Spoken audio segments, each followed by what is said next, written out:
ভাগবত কথা আপনাদের স্বাগত। আজকের আলোচ্য গোপীগণের নিষ্কাম ভক্তি।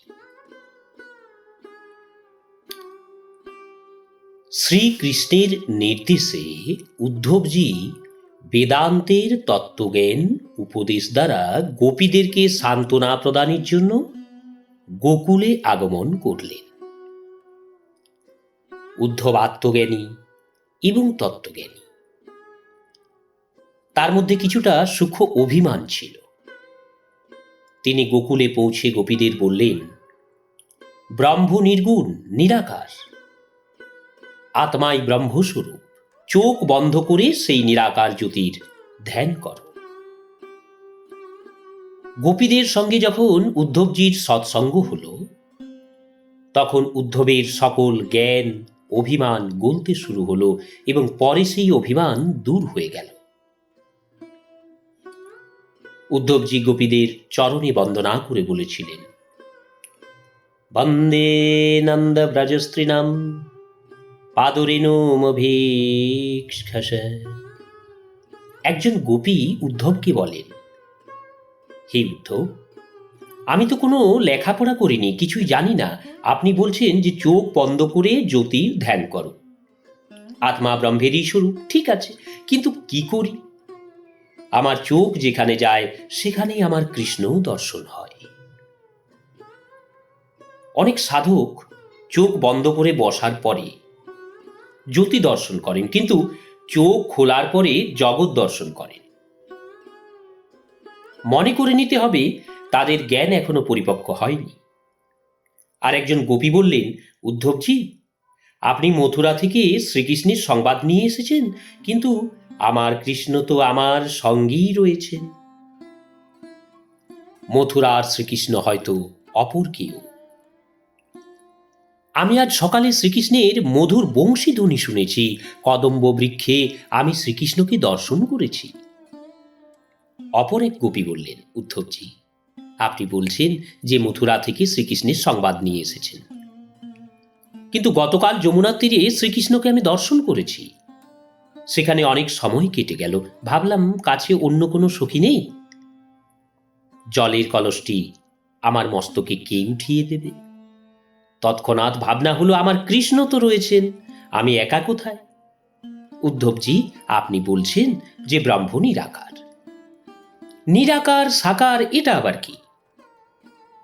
আমি লেখাপড়া করিনি, এত সব জানি না, কিন্তু এটা ভালোভাবে জানি যে যখন আমি প্রেমের সঙ্গে শ্রীকৃষ্ণ বলে ডাকি, তখন চোখের সামনে এসে তিনি দাঁড়িয়ে যান, আমাকে দর্শন দান করেন। তখন আমার কি আনন্দ হয়! তিনি নিরাকার হন বা সাকার হন, সগুণ হন বা নির্গুণ হন, মথুরানাথ বা দ্বারকানাথ, এত সব আমি বুঝি না। উদ্ধবজি, আমি কি আর বলবো? ওই দিন অন্ধকার ঘনিয়ে এসেছিল, আমি ব্যাকুল হয়ে কৃষ্ণ কৃষ্ণ কৃষ্ণ বলে যমুনার তীরে বসে আছি। অন্ধকারে আমার পায়ে কাঁটা বিঁধে গিয়েছিল।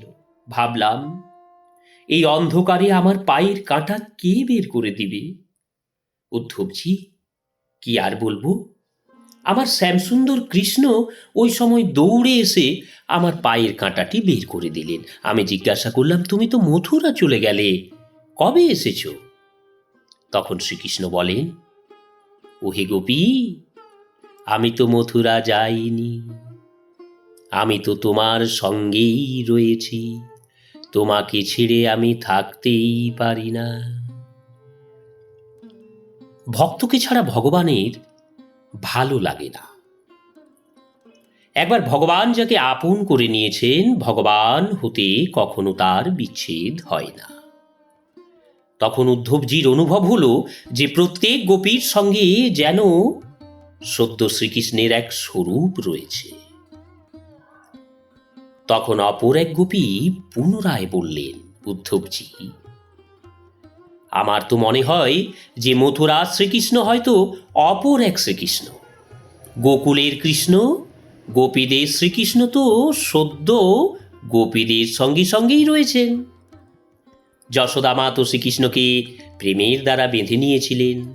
ভগবান শ্রীকৃষ্ণ বলেন, বৃন্দাবনম পরিত্যজ্যম পাদমেকম ন গচ্ছামি।